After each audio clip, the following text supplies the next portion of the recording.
Barely Weigh-In podcast is back. This week we got UFC Vegas 29, headlined by top featherweight contenders, the Korean Zombie and Dan Ige. If you're hanging out with us, make sure to hit that like button, subscribe to the channel, and help your boys out a ton.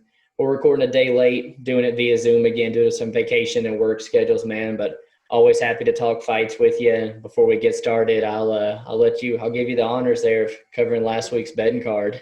Yeah, man, a pretty disappointing betting card for sure. We started off with our Drew Dober bet, and overall, I think we kind of came to the conclusion that Brad Riddell just had, a little more layers to his striking game, and you kind of saw that play out.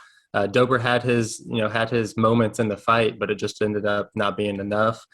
With the Luigi Vendramini bet, man, I think we're a little salty because that's about as clear cut of a draw as I've ever seen.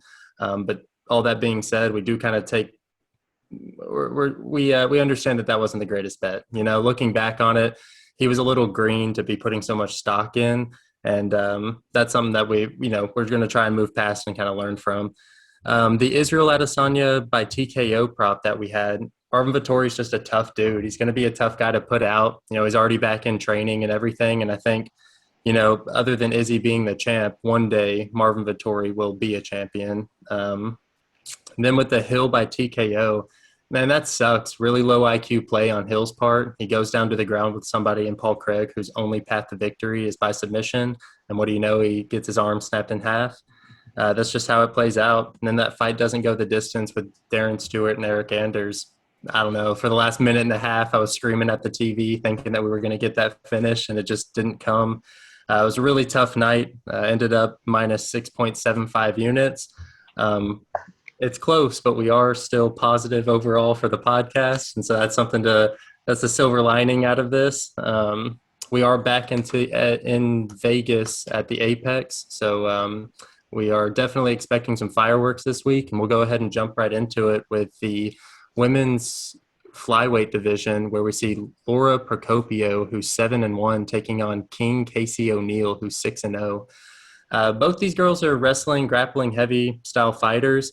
Procopio, she debuted against Carol Rosa in a questionable split decision loss where she held her own definitely. And then against Molly McCann, really cleaned it up.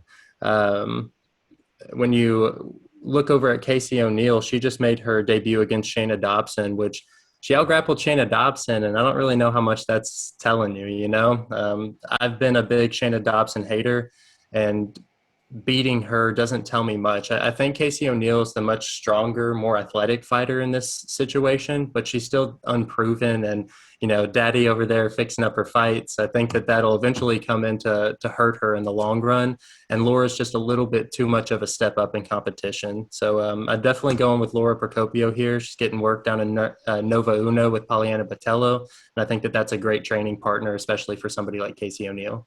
Yeah, man, O'Neill, she's the hot, young, undefeated prospect that the public loves after a nice debut on her part. She fights with a ton of forward pressure where she tries to get you down, drag you down onto the mat, unleash some nasty ground and pound where it opens up that submission there. But, you're right. You got to look into a lot of who she just beat in that debut, and that's a 4-5 fighter in Shayna Dobson.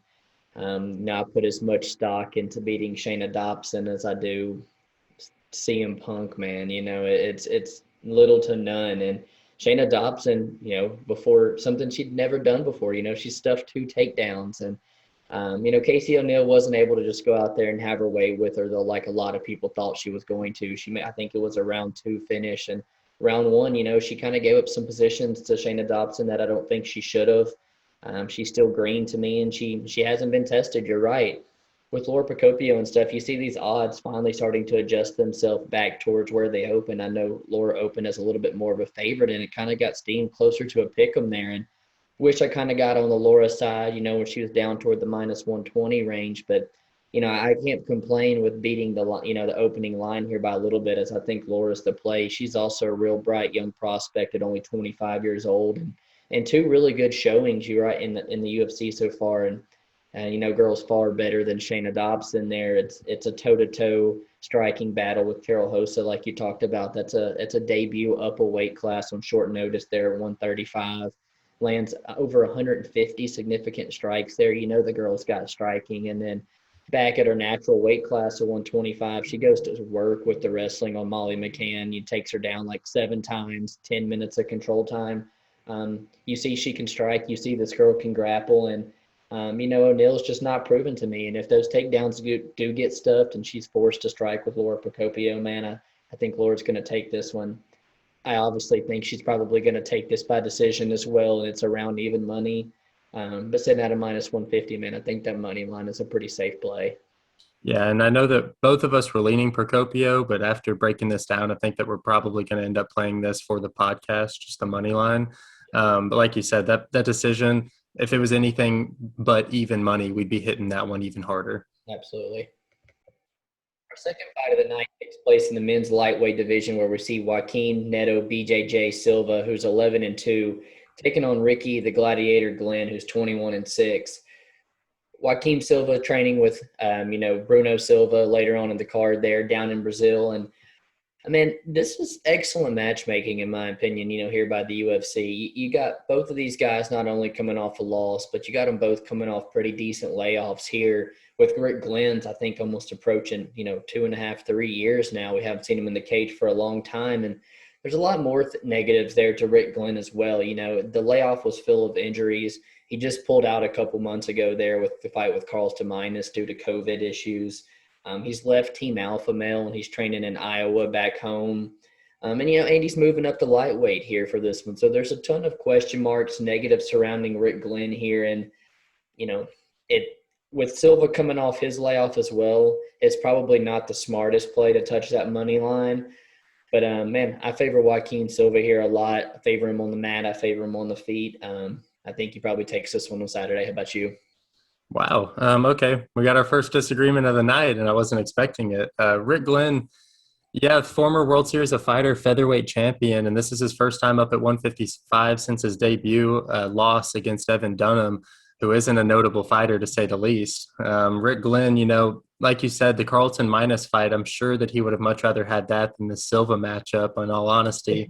There's a clear path to victory whenever you're fighting somebody like Carlton Minus, and Silva's a little bit more of a trickier puzzle to figure out. From what I saw on Silva's tape, he's kind of slow, man. Like he throws some heavy shots, but on the feet he's a little bit slow. I know he's a black belt in BJJ, and on Instagram he looks in good shape, man. He looks like an absolute killer. I do think that Rick Glenn has a couple of things going for him, though. He's extremely tall for the division, and he has the volume striking edge, and that's actually where I do think he's going to edge this out, and why ultimately I'm going to take Ricky Glenn by decision. And I'm not actually sure where that prop is sitting at, but him by decision I think is the most his clearest path to victory. I do think that there's so many questions coming into this one with both layoffs here. So this isn't one that I'm like advocating for us to touch on the podcast at all. But personally, I'll be playing Ricky Glenn by decision. Not a heavy bet at all, but I definitely think that he edges this one out against somebody in Silva, who really hasn't had a legitimate win in quite some time. You go down, you see the split decision 4 years ago against Reza Madidi, not in the outside of the UFC. Then you come into the UFC against Vince Pichel, you can't get it done. The Jared Gordon fight's a back and forth where, you should, in my opinion, if you're going to be a staple in the UFC, you should beat Jared Gordon. Then on top of that, the Nasrat Haqparast, I don't know how he got lined up with that fight. That's just unfortunate for him. But, he didn't show much with getting knocked out in the second round. So I'm gonna go with Rick Glenn here, and that's just because I want to play every single fight on the card, but not because I have a huge lean on him. Yeah, he's got a great frame. You could argue he's probably should have been a lightweight this whole time. Sitting at 6 foot, fights well behind the jab, and this is a southpaw versus conventional fighter, and a lot of times the southpaw does have the advantage there. And so, Rick Glenn's going to have the openings for his left hand, his left high kick, and stuff like that. So I absolutely see it, but he doesn't take punches well, man. He kind of shells up a little bit, and I think he's going to be dealing with a lot of power here up at 155 with Joaquin Silva. He has a lot of pressure, and it really makes it makes it hard to stay technical on the outside with that jab and kick like Rick Glenn's going to want to. Rick Glenn's taken down 6 times by 5'6" Bermudez, and he's boxed up by 5'7", Aguilar there. you're just watching tape from 2017 and stuff. So, man, I lean towards Silva, but neither money line's probably the smartest to put your money on. Yeah, you're a degen if you bet it either way, but yeah.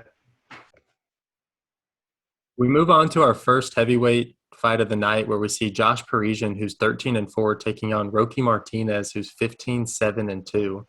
Josh Parisian, he's a two-time Contender Series alumni who's finally punching in his ticket into the UFC with that first-round win over Chad Johnson, only to get outworked by Parker Porter in his debut. He's one of those guys who spams the spinning attack. He uses his size a lot, like similar to Ben Rothwell. He really tries to force that size on you. I think that Josh is going to have the volume advantage here, considering in Roque Martinez's last few fights against Romanov and Mays, he just hasn't opened up at all. We haven't really seen him throw, and it might be because he's timid. He was definitely outsized in both of those fights, and it's not getting any better here against Parisian. Roque comes to us from Risen, and, the eye test proves it, man. He just doesn't have the physical body for the UFC, in my opinion, and I question whether he should have ever gotten the call up to the UFC.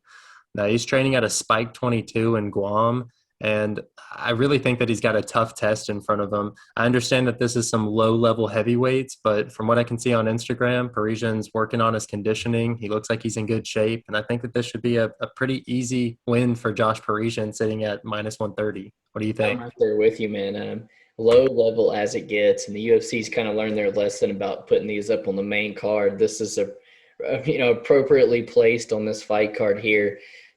Quick finish on the Contender Series, drug Chad Johnson down to the floor, got the mount, started raining down his bombs.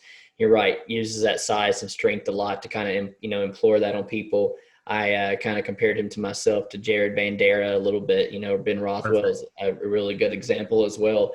And you're right, man. Debuts against Parker Porter, minus 220 favorite. Parisian should not be a minus 220 favorite now. Minus 130, it's okay, but minus 220 is just way too wide. Parker Porter's a little bit bigger, a little bit stronger than Roque. We took our chance on it, man. Hit easy money. We told you to take that plus 700 decision prop for Parker Porter. Hit easy money. Parisian came out there and he tried to set a pace round one with that volume that he was just incapable of keeping up for 3 rounds there. And Parker Porter able to take over late in the striking department and, landed a couple takedowns of his own as well. Parisian's I kind of classify him as a little bit of a slow heavyweight, but man, I'm serious. Looking at the Instagram a little bit, the guy does look like he's in really good shape. He looks like he's moving well and his volume is incredible. But when that volume tires out and the gas tank zap, he does kind of start to plot forward a little bit and try to rely on that strength to get guys down to the mat. But, man, really long jab, dangerous in the clinch, and he's just got a huge size advantage against Roque Martinez.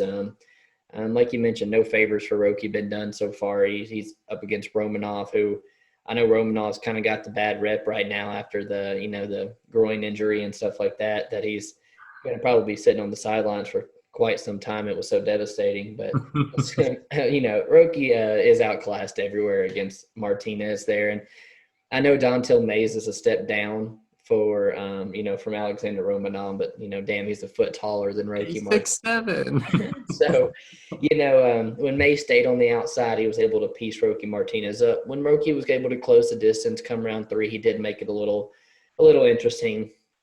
Feel like a chump if I bet Parisian, but man, I think you're getting a great price tag on him at a minus 125, minus 130. I think he could look like the much bigger favorite here. Roque is durable as it comes. I think Parisian just beats him up on the feet when he wants to drag him down to the mat and work him a little bit there. I think he's going to have success everywhere, man. Josh Parisian's probably the A side for the first time in his UFC career. Yeah, dude, it's weird to say for sure, but I do kind of like draw some comparisons to a bet that we cashed on a couple weeks ago in the Josh Barnett versus Ben What's his Rothwell. name? Rothwell. Thank you. Yeah. Where, Rothwell is just one of those guys who's gonna use his size. Parisian, like you said, the Dontel Mays, Romanov, those are both guys that use their size, and Roque Martinez just can't compete with that level of heavyweight. Roque Martinez is cutting to 265, but he's only 5'10". Eventually, it's going to bite him in the ass, and I think that this is the fight where he actually gets moved out of the UFC and starts fighting again in Risen. Right there with you, brother. On to a great fight in our welterweight division where we see Matt Semi the Jedi Semelsberger, who's 8-2, taking on the Ox fighter Khaos Williams, who's 11-2. Matt Semelsberger, he's coming out of Crazy 8 MMA. He's a big dude, He cuts a lot of weight to get to that the 170-pound division.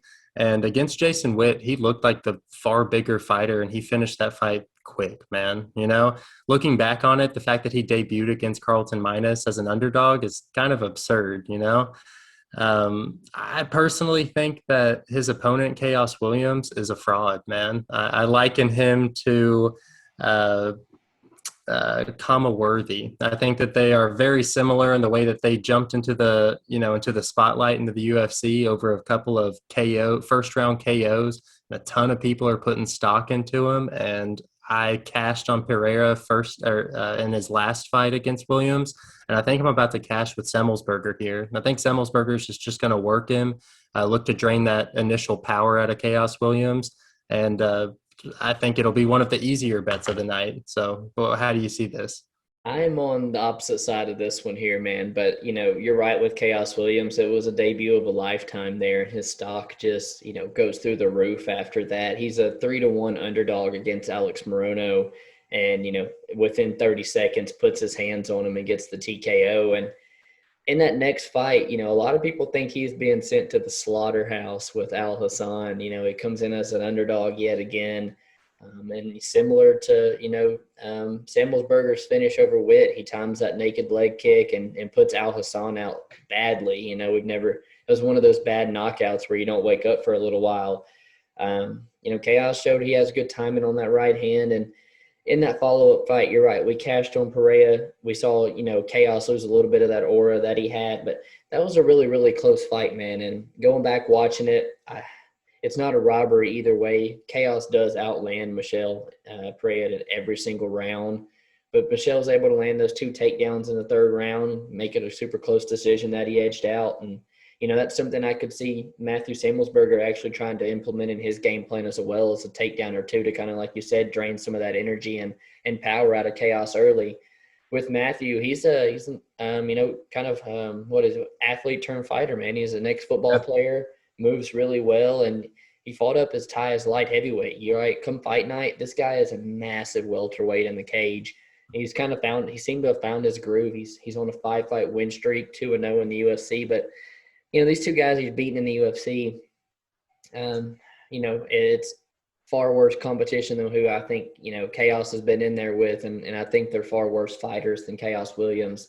You get an Alaskan FC's Carlton Minus, and, you almost go toe-to-toe with him, you take him to a decision and rely on that grappling ultimately to get that decision. And in my opinion, man, trying to fade Semelsberger because of the holes that we saw there. You can't go toe-to-toe with Carlton Minus. And if we're trying to fade him against Jason Witt, man, it's really hard for me to be on the side of him here with Khaos Williams. We've seen Semelsberger get TKO'd by an 0-0 fighter, submitted by a 3-0 fighter, and we've seen Jason Witt TKO'd in every single one of his, career professional losses. If you can touch Jason Witt's chin, odds are you can put that guy away. And early on, I did lean Matthew Semelsberger, man. I like what I see from him, but big step up here in Khaos Williams. But this is going to be a super fun fight. I think it's going to be a dog fight that probably hits the judges' scorecards. But I think both these guys are super game to throw down, and it has potential to be one of the best fights of the night. Yeah. I got to add one thing. Oddly enough, I think if you ran all 3 of Khaos Williams' last fights back, that he loses those. And for the record, I'd probably take Jason Witt over Khaos Williams. I'm not a fan of him at all. And like I said, I think I'm going to stick with the Matthew Semelsberger one. And I wish it was almost our challenge, but I'm much more happy that we're saving it till the main event. Absolutely. Jump down to the women's strawweight division where we see Virna Jandiroba, who's 16-2, taking on Kanako Murata, who is 12-1.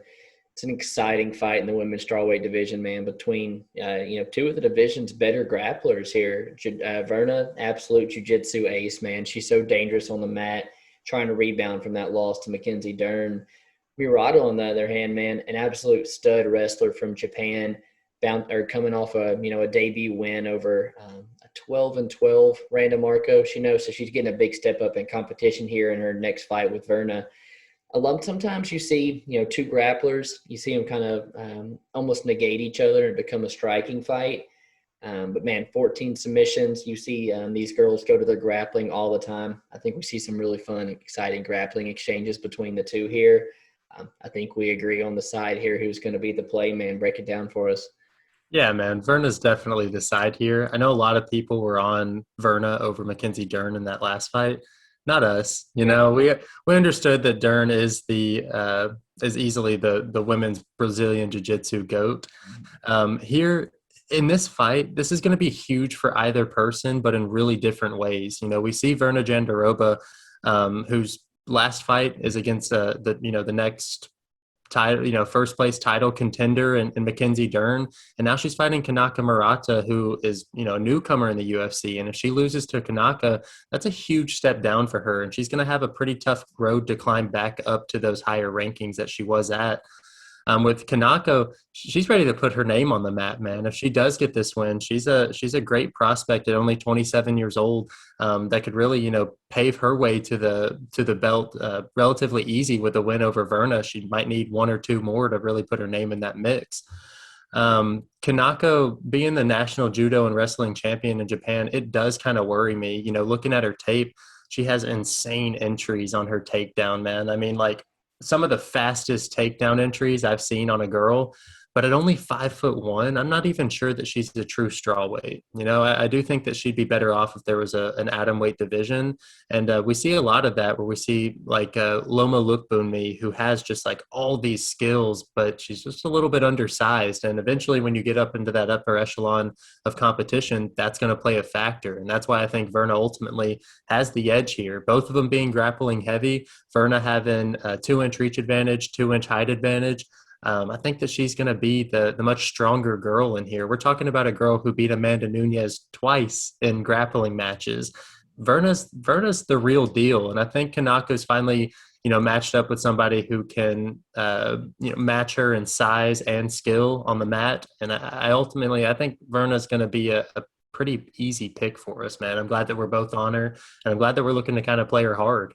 Yeah, man, Virna's improving everywhere that I've seen so far, especially in her striking. And if these were to cancel out and it were to stay on the feet, I got to favor Virna on the feet there. Being a little bit bigger, man, I think she's going to be able to defend some of those takedowns. If she does get taken down, she's going to be able to work back up to her feet, hopefully not stay on her back there. With Kanako, though, you're right. She feints her way in beautifully. A lot of feints in the way that she enters in, only at 5'1". Extremely quick to get in on the legs. Great chain wrestler here. But, yeah, man, she's got a very talented grappler in front of her in Jandiroba. And like I said, not a 12-12 fighter in Randa Marcos this time around. Man, Virna Jandiroba money lines to play there. And I wouldn't even be surprised if she goes out here and submits Kanako Murata on Saturday. Love it. We move on to our prelim main event in the light heavyweight division where we see Negumereanu, who's 9-1, taking on Aleksa Camur, who's 6-1. Nick, he's coming off a 2-year layoff, and damn, his debut was pretty awful, man. He debuted against Sapperbag Safarov, who's one of the worst UFC fighters in on the roster. And then on top of that, that's Safarov at 205. And you get outboxed and out grappled by him, man. Like, that's pretty rough. Come the third round, he landed 0 strikes. I mean, Nick has not impressed me in the least bit in the UFC. That being said, you look up his tape study, you think he's a killer. Coming into the UFC, I understand why he was the favorite over Sapperbag, but man, dude, like that maybe brought his stock down worse than anybody I've ever seen. Where Aleksa Camur, coming off of his first ever loss against William Knight, who just, I don't know, outmuscled him, I guess. Camur, he's training out of Strong Style in Ohio with Stipe Miocic. And honestly, I just think he needs to get in there, let his hands go, and he's got this in the bag. I'm honestly contemplating playing the minus 230 here, just the straight money line on Aleksa Camur, although I might just convince myself to go less money invested and just put him in a parlay and just hope that it hits. I'm on the Camur side as well, man, but maybe not as confident as you here. He's a Contender Series veteran where we saw him finish Fabio Cherant, who we actually just got to see make a short notice debut opportunity in the UFC. And then, in the debut, he draws Justin Ledet, kind of a back and forth fight. Takes that fight there, man. And if you're not beating Justin Ledet, you're not really UFC caliber in my opinion here. That fight with William Knight, it just like you said, just outmuscled. You and I not high on William Knight whatsoever. He is a physical freak though, and Aleksa really couldn't defend any type of takedown. And once he found himself on bottom, he really wasn't getting up from it. But on the feet, man, he's really, really light for a light heavyweight there. He's got a ton of kicks from the outside, good speed for a light heavyweight too. And brought in there is just kind of like a body to spar with, people like Stipe and stuff there. And they've kind of taken a liking to the guy, and that's where he's doing all of his camps out there. I think he's got the power. He's got the speed. I think this guy should probably just take a little bit off of his shots, conserve the gas tank a little bit. And you're right. I think he probably takes this one. With Nick, horrible debut. You don't lose to Safarback Safarov. You don't give up 11 minutes of control time to him. You don't land 0 strikes. There's nothing really that you got to see from Nick here, and that was 2 years ago. He is only 26, so I hope he's making improvements, in the training room, but just getting completely disrespected here by the odds makers. With all the questions about how I don't know if he's going to show up is what makes me timid to play Aleksa Camur. But, you look at who Nick is doing that to in his highlight tape, and half these guys got losing records and stuff, man. He's fighting horrible competition, so I definitely see what you're saying. Not a smart play, but, man, Aleksa Camur, he could very well go out there and look the minus 230 favorite come Saturday night. You bring up a great point with Nick only being 26 years old and taking over a 2-year layoff. I'm usually pretty high on that, but, I'm talking about the Brian Ortegas who are at least exceptional in one part and then can work on their boxing in that 2-year layoff. Nick, man, he just – I have never seen a performance that bad, and against somebody like Safarback, it's hard to get out of my mind. So I'm going to stick with Camur here. Even though I understand 26 years old and 2-year layoff in the UFC, working with Kamzat and Gus at the UFC PI, he could come out as a completely different fighter, which might make me lay off of it, but I'm definitely going to stick with my pick on Camur. Yeah, I'm siding with Camur as well. Price tag's just a little too much for me. We move on to the welterweight division where we see Dhiego Lima, who's 15-8, taking on Matt the Immortal Brown, who's 22-18. Matt Brown, he trains out of his own gym, which is something that you never like to see. And then on top of that, he's 40 years old, and he's been finished 14 times in his career. He's coming off that pretty awful fight with Carlos Condit, where he just kind of got – outclassed by somebody who's already over the hill. And Matt Brown's, kind of one of those guys who's really relied on his durability and grit to win him those fights. And that's, he lost both of those a while ago. You look at Dhiego Lima, who surprisingly is 31 years old. I thought he was much older. He's coming out of American Top Team Atlanta, where him and his brother coach. Dhiego Lima doesn't really strike me as a prospect, but this is definitely how the UFC is setting up this fight. I think that Matt Brown, as far as name value goes, it's a great stepping stone for Dhiego Lima to kind of get his name out there. Fighting Bilal Muhammad and losing is nothing to be ashamed of. And, with those calf kicks, he showed that he has some promise. He has some volume issues, but I do think that it'll be enough to get the win here over Matt Brown. I don't know what's Dhiego Lima sitting at right now. Probably I think it's a minus 170, minus 180. It's a little steep for my liking. If it gets down to the minus 150, I'd be much more inclined to play Lima. How are you feeling about this one? I'm definitely on the Lima side as well here, man. Matt Brown, it's approaching time to hang him up here. He's 40 years old. He's only beating guys like Ben Saunders, Dhiego Sanchez. He's lost 5 of his last 7, finished in 4 of them. And the most recent ones that we like to speak of, Miguel Baeza and Carlos Condit. With Miguel Baeza, he did have a moment of success where he was able to land a punch and kind of, wobble Baeza. But as soon as Baeza got his wits back, man, he was back to chewing up that lead leg. And when Matt got desperate and had to close that distance, man, he put him away. And then outside of a takedown in round one, man, kind of looked lost against Carlos Condit, who you're right, one of my all-time favorites, but over the hill at this point in his career. And to be able to outclass Matt Brown everywhere, it kind of shows me that Matt Brown's most definitely on the tail end of his career here. But I don't want to say it's a favor, man, but the UFC has given him someone in Dhiego Lima who he's already beaten before. These guys fought each other back, I think 2007 or something like that, where Matt Brown TKO'd him. Careers are at different points here, and Douglas Lima, though, right? was it Douglas Lima? Yeah, so this is like Dhiego Lima's chance to revamp his brother. He had to avenge his brother's loss. And he also backs up against the cage, which is, something Matt Brown's going to love for him to do with that forward pressure. And that's also where Matt Brown gets his best work in, man, is with the elbows, the knees up against the cage. And he could probably mix in a couple takedowns there, as we've seen both the Lima brothers kind of struggle defending some takedowns in the past. But you're right, man. Before running into Bilal, who's now a top 10 welterweight in the world, I can give you a pass for that, And before that, he's on a 3-fight win streak. He's putting Chad LaPrice out in round one. He might not have should have gotten the nod against Court McGee. Is what it is. Super close fight, man. It could have gone either way, but he does. And then he follows it up with the split to Luke Jamu, but that should have been a split. He definitely got that one. Should have been unanimous in my opinion. He's got the youth, man. He's got the speed, the size, everything you could need in a fight with the 40-year-old Matt Brown here. He's got those hard leg kicks, which we saw Baeza have a lot of success with. We see Lima go out here and chop those legs down, man. Matt Brown's going to have to get desperate to close that distance. And Lima, not notoriously a knockout artist, but it doesn't take much here to put the hands on Matt Brown's chin and send him wobbling.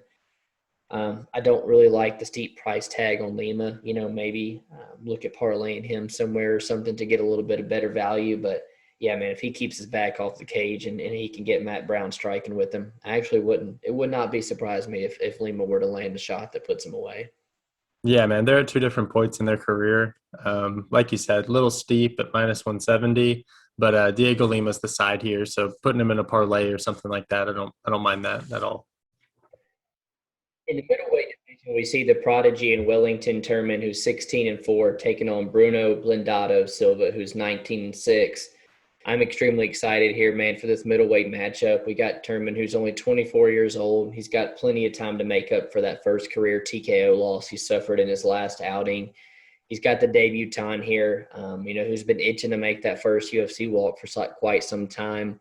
Was popped by USADA in that lead up to his first fight with Duran Win in 2019. And on the feet, there at N1, Bruno Silva's, shown some great kickboxing skills, but he's also shown a big liability on the mat in the past here. Man, the under 2.5 here it's one of my favorite plays of the night. I do not think the judges are going to be necessary whatsoever here in this fight. Man, is there a side that you kind of, lean more than the other here? Yeah, man, I think that you hit the nail on the head with the under 2.5 being the real play. But then I also like plus money on Turman. Turman opened up as the minus 170, and I'm pretty sure it's one of if not the biggest shift in line movement on the card. He's now sitting at a plus 125, and I think it's honestly a steal.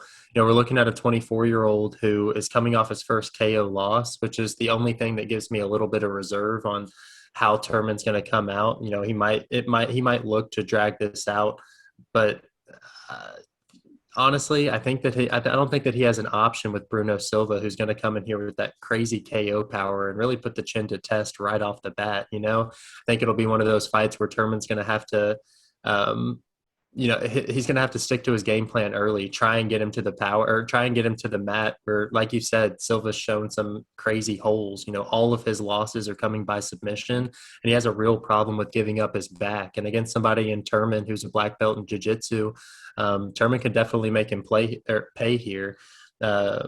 Like I said, I love the under 2.5. I think that's the right play, especially knowing that Turman has been chin checked now. Bruno Silva has that KO power. But damn, Turman by submission, I'm not sure what that is, but as the more I talk about it, the more I kind of talk about Wellington's credentials and how he probably doesn't want to stand up on the feet with somebody after just getting knocked out. That's actually a side that I'm looking to play at now. Yeah, man, I think Wellington's prop for the sub is sitting around plus 500. It's something I've already dabbled on a little bit. Oh, yeah, we might have to do that for the podcast, even 0.25 sprinkle, something like that. I think it's super likely, man. As you're right, he just coming off his first career knockout loss. Probably going to be looking to get back to the roots and grapple a little bit here because on the feet, he struggles to get his head off the center here, man. And Andrew Sanchez, man, that's a two-time, NC or NAII, whatever, freaking, national champion wrestler. He's not knocking out anybody, and he goes out there and puts his hands on Wellington Turman the way he did. He's definitely going to be in trouble with a good striker who's got big power, finished 16 of his 19 wins by TKO. But, who's to say he's going to have that same power, that same cardio like he used to coming off this USADA pop, this big layoff? That takedown defense is super suspect, man. And I think Wellington Turman absolutely can take advantage of that. That under 2.5 sitting at the minus 130, though, one of my most favorite plays of the night here. Both these guys have a huge potential to get a finish. Love it. In the men's featherweight division, we see Julian Juicy J Erosa, who's 25-8, taking on Sting Sungwoo Choi, who's 9-3. Julian Erosa, once in the UFC, went on a little bit of a losing streak and then cut, then took advantage of a short notice opportunity they gave him last year, and he's made the most of it now, man. And he's found himself finishing 2 fights in a row as the betting underdog, looking to make it a third here. Standing in his way is, the Korean Muay Thai champion, man, and Sungwoo Choi, who is incredible on the feet, also found himself on a 2-fight winning streak. This is going to be a very, very fun fight, man. Choi is such a talented striker, and he has got a game opponent right in front of him who's willing to dance with him on Saturday, man. Who are you going to lean here? Yeah, I'm going to lean with Choi here, and actually pretty heavy. I look at this fight, and it's set up not to see the judges, man. The under 2.5, it's at plus money right now at plus 120.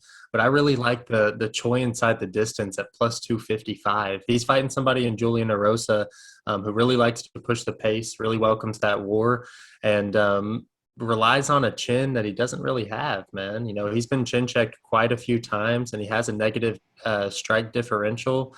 I know it's far down there on his record now, but he lost to Artem Lobov, man. People don't forget, I've been looking to fade Erosa every single one of his fights, and I haven't been able to nail it yet with the Woodson or the Landwehr fight, but I do think that this is somebody who he's going to struggle with. And it is kind of odd to me to know that Erosa is coming off of a win over Sean Woodson, who we just saw looked excellent, and Nate Landwehr, and he's still almost a 2-1 underdog here.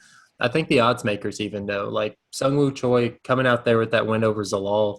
He out-grappled Zalal. He when he was standing, he's so tall for that featherweight division at 6 foot that he's just a force to be reckoned with. He's not skinny by any means either, which is something else that works in his favor. And I know Erosa is tall himself, but Choi, his issues come with primary grapplers. And I don't think that Erosa is going to have that in his wheelhouse at all. I think that Choi's the cleaner striker. And I think that it's honestly more likely that we're going to see Choi try and implement some grappling on Erosa to kind of get out of the firefight that Erosa is going to try and bring to him. I really like that Choi inside the distance at plus 255, and I think later on tonight it'll be one of my favorite underdog plays for sure. Yeah, man, I'm all over the Choi side as well. With UCJ, it's just a lot of toughness, like you talked about, that he relies on. He relies on being able to walk through those punches and exhaust you by putting you on your heels the whole time. And he might be able to do that against someone who Woodson, who's got, absolute pillows for hands. But man, Sting will sit down on his punches. He's a great counter puncher, and I really think Julian Erosa is going to run into something, as well. Erosa probably is going to try to look in to mix in some of those takedowns, but I'm telling you, man, Sting is he's not an easy task to take down. He's been tested by Mobzar, by Gavin Tucker. Gavin Tucker as well, and he's got a great gas tank, man. He's shown he can work up from his back. Um, Sting is definitely the play here on Saturday, man, and I think he's absolutely primed to get it done inside the distance with a pretty nice little knockout. I'm glad we're both on him. We drop down to our bantamweight division where we see Marlon Chito Vera, who's 18-7-1, taking on dangerous Davey Grant, who's 11-4. This is a rematch 5 years in the making. When Marlon Vera and him first squared off, Vera was only 23 years old. But since that time, from their first fight, Marlon's got the experience edge here, man. He's fought 13 times in the same span that Davey Grant's only fought 5 times. And then on top of that, you look at the level of competition that Vera's been fighting, Song Yadong, Sean O'Malley, Jose Aldo, and he's not coming out on the right end of all of those, but he's definitely making them closer than I think Davey Grant would, Sure. You look at Davey Grant, we cashed on him against Jonathan Martinez, and that's all fine and dandy, but Marlon Vera is no Jonathan Martinez, man. Marlon Vera, he's working with Jason Perillo. He's known to kind of be a slow starter, but even in that first fight, he was piecing up Davey Grant here and there. And I think now Marlon Vera is a whole different fighter. And at 28 years old, I think he's coming into his prime, where Davey Grant at 35 is definitely on the decline here. My favorite bet for this fight is Vera inside the distance at plus 170. How you feeling about this one? Yeah, man, I'm all over Cheeto here. He got his hype train for beating Sean O'Malley. He finished him inside the distance, took that stopped the hype train right in its tracks, man, and got those calf kicks going. And we ultimately saw, that nerve shut off. And happens every now and then, man, to some of those calf kicks. And Vera was able to get that TKO from the guard with a slick elbow on Sean O'Malley. Then, in over his head with Jose Aldo. That's a big step up in competition, one that Marlon Vera just wasn't ready for. And as I look back and, that minus 130 on Jose Aldo, I feel like it's one of the easiest bets that, that we've gotten to place this year. It was a blessing getting something like that. Cheeto, you're right. Only real knock I have on this guy is a bit of a slow starter. He drops that first round at times, but he's extremely tough. He's never been finished on the feet. He's never been submitted. The guy walks you down, chops at your legs before wanting to land that right hand. And he's even found a lot of success with the grappling. 4 of his last 5 wins come either via ground and pound or submission, something I think he might be able to find a lot of success with here in Davey Grant. Looking at the opening odds, a plus 275 on Davey Grant, who took the first fight. There's a lot of value there. I get that. But now that it slips below the plus 190, man, I'm just hoping more money continue to come in on Davey Grant, so I'm able to get Marlon Vera at an even better price tag. Davey Grant, I get it, man, at 35, he's found himself on a 3-fight win streak, and it could be a product of him finally getting to fight and train consistently now. But, it's Martin Day, Popov, Jonathan Martinez. And Martin Day and Martinez are dropping Davey Grant, before he's able to come back and land that. I love the run he's on, but, man, it's going to stop here with this rematch with Cheeto. I actually think Cheeto by submission plus 500 is super live as well. I think Cheeto has this guy covered anywhere but plus money inside the distance on Cheeto Vera, man. That's very, very tempting because I think these guys are at 2 different points in their career. Cheeto's hit that stride and is super live to finish Davey Grant. Yeah, I'm glad that you went through the competition of Grant, because I do think you're right. It's much more likely that it's a product of the cans he's getting lined up than him coming into his own at 35. And he's an underdog against all 3 of those. So, he definitely doesn't stand a chance here, in my opinion, against Marlon Vera. No, Marlon Vera by murder. Move on to the co-main event of the evening, where we see Aleksei the Boa Constrictor Oleinik, who's 59-15-1, taking on Sergey the Polar Bear Spivak, who's 12-2. Aleksei Oleinik's the second oldest fighter on the UFC roster behind Marion Renault. So experience is an understatement. He's known for his grappling, 46 submission victories. And he's also known for getting those submission victories in some weird spots, man. Like Sergey Spivak, he's looked like a killer in his past few fights. But oddly enough, Sergey Spivak's bread and butter, which is his grappling, being heavy on top, kind of plays right into Alexei Oleinik's strategy. Sergey Spivak, the inside the distance prop is pretty chalky at minus 150. And although I do kind of see that being the most likely path to victory, um, I kind of have some worries about this fight, man. Sergey, I know he's getting work in there at Extreme Couture, but he still is only 26 years old. And at the end of the day, he's fighting a crafty veteran. And if it does go into the wheelhouse of Alexei Oleinik, that's just something that I'm a little scared about. My favorite play on this fight, and it's not going to be a popular pick by any means, but it's the over 2.5 at plus 180 or 285. I think that this is one that I could see definitely Sergey Spivak just kind of riding out on top, not doing too much damage, even though he did beat the shit out of Jared Vandera in this last fight. So, I'll take the over 2.5 in this spot. Don't have a huge lean either way. How are you feeling, P? And with Alexei Oleinik, it's experienced as you get, man. The guy's approaching 70 professional fights here, and the last couple, Fabricio kind of comes to mind for me because I played Fabricio pretty good in that fight. It was in a fight where what's Alexei going to do to Fabricio on the mat? Nothing. And then on the feet, I did not think Alexei was going to come out there and not outstrike Fabricio the way he did. His hands looked impressive that fight, but now, man, he's found himself on an L2, losing both of these fights. He took down Derek Lewis, so be it. Not the hardest thing to do, but he couldn't hold him down whatsoever. He was, showing really poor fight IQ with some of the submission attempts, and when it stood up, he did not last very long with Derek Lewis. And then you give him Chris Daukaus, who's one of the better, younger prospects of the heavyweight division, and he doesn't even get a round in with him, man. That fight is when the age really started to show for me. I thought he was plotting forward, looked a little hunchback, he covered up, shelled up on the shots that he took. He was just really desperate to get that clinch because he knows he really can't eat a punch very well. He's lost 5 of his last 7, and he's been finished in every single one of those, man. I just don't think the guy's body has it anymore. With Spivak, that's a guy I think people really need to start paying attention to. The guy's 26 years old, and look at Alexei, Spivak's got freaking 18 years left to fight in the heavyweight division, so you better get used to seeing him there.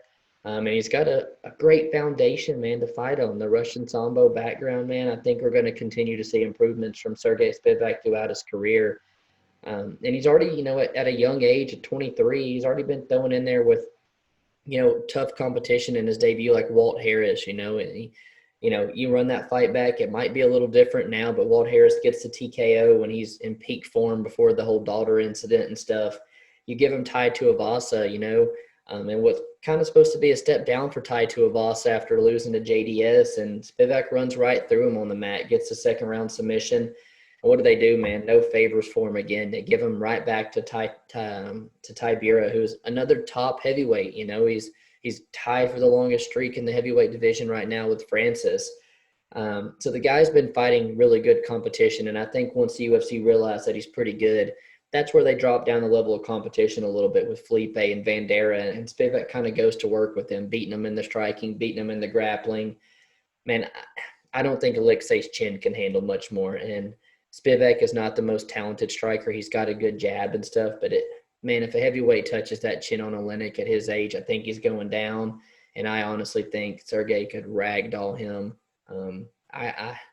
I think the minus 200 something favorite on Sergey Spivak really could look like a treat come Saturday, but I understand there's not a person that can pull a choke out of their ass the way Alexei Oleinik does on the ground, man. All right. So I think that Oleinik, he's had some trouble with some fast strikers and some powerful strikers, and Chris Daukaus, who's got the speed. And then if refs are going to let you hit in the back of the head, yeah, I mean, Derek Lewis gets the fight. That was some bullshit for sure. But Derek Lewis was supposed to lose that fight. I think if Alexei Oleinik had that fight back, he beats Derek Lewis. I think Derek Lewis is trash, but the fact that Alexei Oleinik can still withstand guys like Mark Hunt, Maurice Green, Fabricio, and Derek Lewis in that first round and implement his game plan enough to just get on top of them or get it to the ground is somewhere where, like I said, I just think I picked Chris Daukaus in that last fight because I didn't think that he was going to go to the ground by any means necessary. He was going to avoid that. Where this one, like I said, it just plays right into Aleksei's game plan. So unless Sergey is going to come out here as a boxer, which we've never really seen, I do think that this is tricky enough that I'm going to lay off of it. And the more I talk about it, the more I'm okay with laying off of Spivak completely and taking that Oleinik round one prop at plus like 550, something like that. Understandable. In the main event of the evening, we see the number 4 ranked Korean zombie Chan Sung Jung, who's 16-6, taking on the number 8 Dan 50K Ige, who's 15-3. Possible top 5 spot on the line here, man, in this main event on Saturday. We got the Korean zombie back at fight ready there in Arizona, where we always see him come in great shape and put on great performances. We got Dan Ige training at Extreme Couture there with numerous bodies there in Vegas. For Dan Ige, man, for me, he's just not someone that's ever going to touch that top 5 of the division. I see way too many holes in this game, in his game. For me, man, this is a case of recency bias if I've ever seen it. Seeing this, a pick'em. You take away the Brian Ortega fight, the one bad fight we've seen Korean Zombie have. He's riding the knockout the knockout wins over Moicano, over Frankie Edgar. I think he's a much bigger favorite coming this fight here with Dan Ige. I'm on Zombie all day. We're going to put the casual cap on the line because I know you're on the other side, and hopefully I can get this damn thing off my head for the 4th or 5th week in a row, man. Yeah, man, looking to keep the streak going. Dan Ige is the play here, man. I know we've kind of gone back and forth here a little bit. Ige, man, I just see him as somebody who's not going to give Chan Sung Jung that first round knockout that he's been relying on in his past few wins. Dan Ige, he's got some of the fastest hands in the division, and he's durable as hell. He's never been finished in his career, and I think that that's going to play a big factor in this. Where Chan Sung Jung, he took that 4-year layoff with the military service, and I really do think that affected him. That's 4 years in your prime that you're not really getting that everyday training like all these other guys are. And I think that the competition has kind of caught up to him and surpassed him even. As you look down the record of his wins with the Dennis Bermudez, Renato Moicano, Frankie Edgar, those all aged horribly. And even with the Ortega loss, it's like, you're going out there, and I understand Ortega's on a different level. He's challenging for the belt, but still he's notoriously a grappler, and he outboxes you for 5 rounds and also outgrapples you. He takes you down 3 times with ease. With Ige, his wins over Edson Barbosa, that ages well. Edson Barbosa, although it's a questionable fight, I think Edson Barbosa is top 3 in that division, top 4 in that division. He is an upper echelon fighter. And if you're sticking with that, I think that proves a lot. Then you have Calvin Kattar, who's one of the best boxers in the UFC, definitely not the best boxer in the UFC. Thank you, Max. That he goes to the decision with. Kattar's a 6-foot-tall guy with an endless gas tank, and I just don't think that there's a lot of comparisons with the Korean Zombie, who's 5'7". I think Ige, one of the problems with his stand-up game is that he is one of the shorter guys in the division. But if you're going to match him in size, I think you're in for a long night against the Hawaiian that can take anything that you're giving him.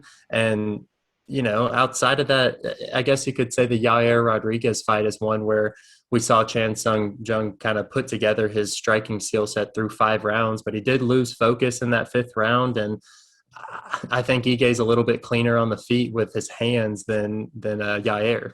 So how do you think about this? I think Ige's going to get this done, and I'm glad that we're making this a challenge. But I'd be lying if I said that I don't see a path to victory for the Korean Zombie.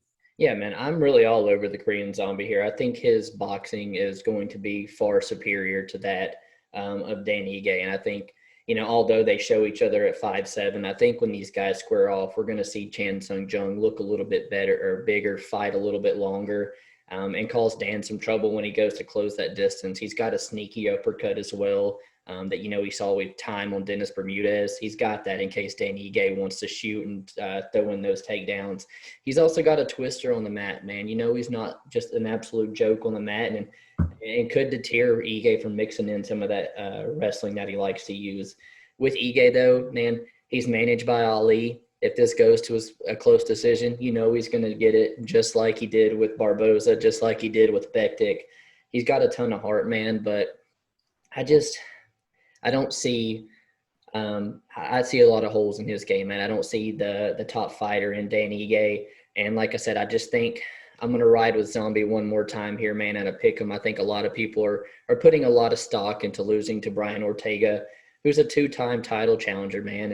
And the Korean Zombie's taking that fight over in Fight Island mid-COVID times where he's stuck in Korea training. He doesn't get to go to Fight Island.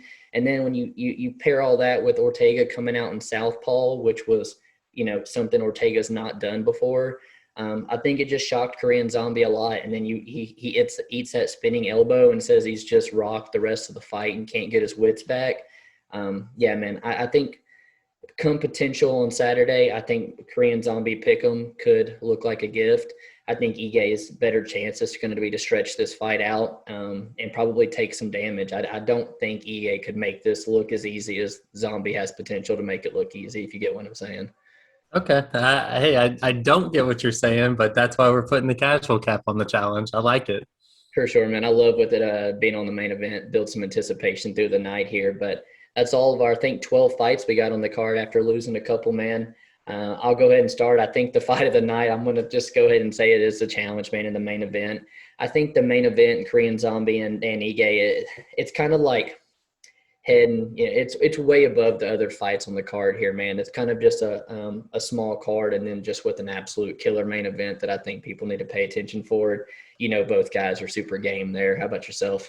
Yeah, and I couldn't agree more with that one kind of carrying the card, but definitely a sleeper fight on the card is that Julian Erosa versus Choi fight. That one's definitely going to be a banger. I know a lot of people are on the under on that one. I think we're just going to stick with that Choi side inside the distance, which is actually also my favorite underdog play, sitting at the plus 255. What about you for your underdog play?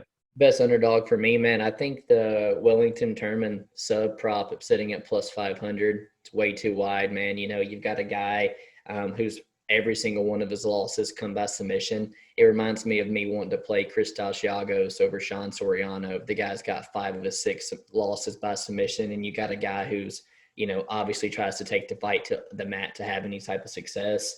Was able to snipe that one out of plus 1,000. This one not as juicy, but still a plus 500, man, on a Brazilian Jiu-Jitsu ace. I like that one. For my fighter to watch, it's going to be Marlon Vera, coming off the loss to Jose Aldo, which is a big step up in competition. Now getting a big drawback in competition, but someone who's beat him before. And we've seen that line for dangerous Davey Grant just be steamed all week, man. And I'm really hoping we get a much better tag on Marlon Vera, who I think is the easy play on Saturday. What about Nice. your fighter? My fighter to watch has got to be Wellington Turman, sitting at, I think, 24 years old and coming off of his first ever TKO loss. He's got a lot of questions that he needs to answer right here, and it'll really determine his future in the UFC, how he bounces back from this one. And as always, man, what's the best bet that you got on Saturday? Best bet of the night's Virna Janiroba, man. I think she's going to come out here and absolutely starch Morocco, and honestly, I think that'll be one of the easier plays of the night. How about yourself? Yeah, man, I'm going to stay in the Wellington Turman fight. We seem to draw a lot from that one, man. But the Turman and Silva under 2.5, sitting at a minus 130. Surprised that it's honestly a minus 130 with the finishing upside both of them have. Easy finishes on both sides there, and I think that's gonna hit with ease come Saturday there. That's all the fights, man. That's all our best bets and everything. I appreciate you guys hanging out with us. Hit that like button, hit the subscribe button, and jump in the comments and let us know who you guys have in the main event since we're split. Appreciate you hanging out with us. Peace.